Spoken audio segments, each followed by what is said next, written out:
महाराष्ट्रातील घडामोडींसाठी स्वानंद न्यूजला सबस्क्राइब करा आणि बेल आयकॉनवर क्लिक करा।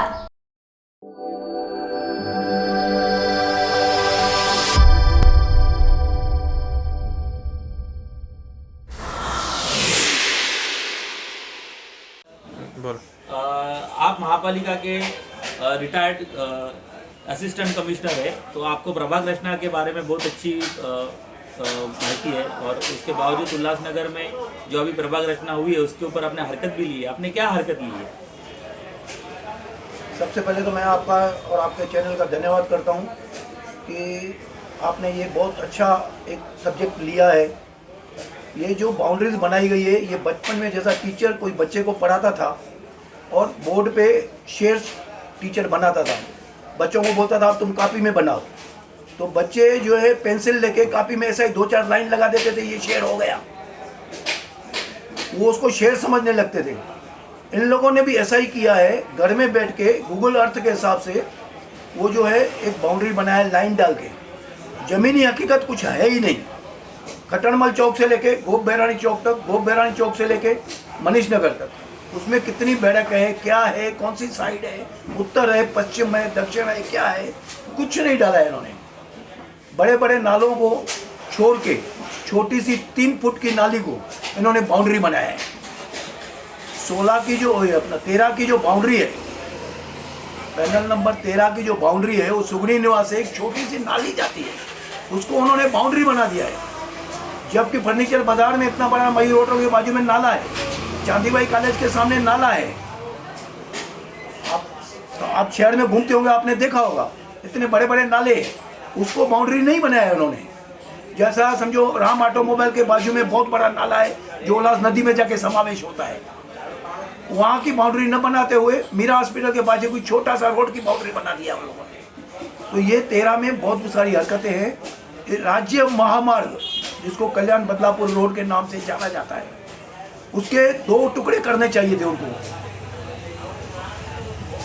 दक्षिण का और पश्चिम का और पूरब का, लेकिन उन्होंने वो न करते हुए दोनों टुकड़ों को एक साथ में ले लिया है।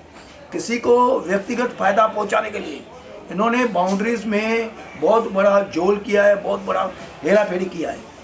कोई बड़ा नेता होगा, कोई हो सकता है सत्ता पक्ष का हो या सिटिंग कारपोरेटर हो, किसको तो उन्होंने झोल करके ये फायदा पहुंचाने का कोई किया है कोशिश। ये मेरा आरोप है उनके ऊपर। 13 नंबर में मैं पैदा हुआ हूँ, 13 नंबर में 1003 बैरक हमेशा एक ही पैनल में आता है।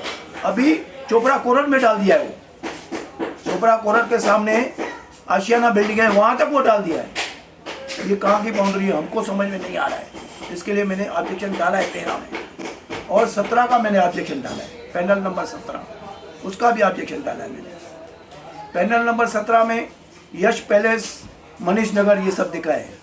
खटनमल चौक से लेके गोप बैरानी चौक तक दिखाया है। तो गोप बैरानी से जो नीचे बैरक है वो तो एक साइड में होना चाहिए, उसका 2 टुकड़ा कर दिया है। पैनल नंबर 13 में गुरुदेव सोसाइटी है, पैनल नंबर 13 में रतनदीप है, दोनों का दीवार कंपाउंड वाल एक ही है। फिर से जरा सुनना, दोनों का कंपाउंड वाल एक ही है। गुरुदेव रतनदीप को 7 नंबर में डाल दिया है, गुरुदेव को 13 नंबर में डाल दिया है। बाउंड्री अंदर से बिल्डिंग में से क्रॉस किया इन लोगों ने, जबकि बाहर इतना बड़ा रोड है उसको हाथ भी नहीं लगाया। तो ये किसी ने किसी को व्यक्तिगत फायदा पहुंचाने का काम किया है। कुमार आलानी के घर के सामने पानी पूरी वाला है सपना गार्डन के बाजू में, उसके बाजू में छोटा रोड है जो वहीं समाप्त होता है। उन्होंने उसको मिला के हुकूमत राय तक लेके गए कि ये 13 की बाउंड्री है, और कुमारी साहब का जो घर है जो ओरिजिनल, उसको 7 नंबर में डाल दिया। ये कहाँ का बाउंड्री कैसा बना है हमको समझ में नहीं आता है। हमने ऑब्जेक्शन डाला है। मैं खुद खड़ा रहने वाला हूँ, जहाँ से मुझे टिकट मिला मैं राष्ट्रीय पार्टी में खड़ा रहूँगा।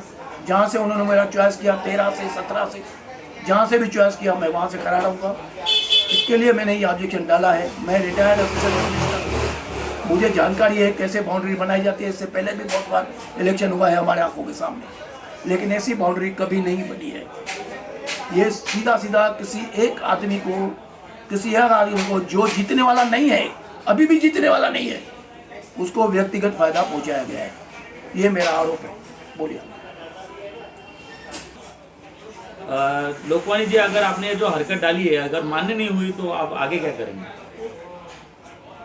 मैं अपनी हरकत जो है, जब मुझे बुलावा आएगा, सुना है ऐसा कि 23 तारीख को बुलावा रखा है इन्होंने, तो मैं वहाँ पे अपने जो भी मेरी दलील है उनका मैं ज़ोरदार से उनको समझाने की कोशिश करूँगा। अगर उन्होंने मान्य किया तो उनका आभार, नहीं मान्य किया तो महा आभार। मैं हाई कोर्ट का दरवाज़ा, मुंबई उच्च न्यायालय का दरवाज़ा जरूर खटखटाऊंगा। मेरा उद्देश्य आपके चैनल के माध्यम से मैं पूरे शहर को, पूरे प्रशासन को बताना चाहता हूं कि मेरा जो उद्देश्य है वो चुनाव प्रक्रिया को रोकना नहीं है, चुनाव प्रक्रिया को सुस्त करना नहीं है, लेकिन चुनाव प्रक्रिया को निष्पक्ष चुनाव कराने के लिए मजबूर करना है। इसके लिए मैं हाईकोर्ट जाऊंगा, चला अगर मुझे जाना पड़ा तो। महाराष्ट्रातील घडामोडींसाठी स्वानंद न्यूजला सबस्क्राईब करा आणि बेल आयकॉनवर क्लिक करा।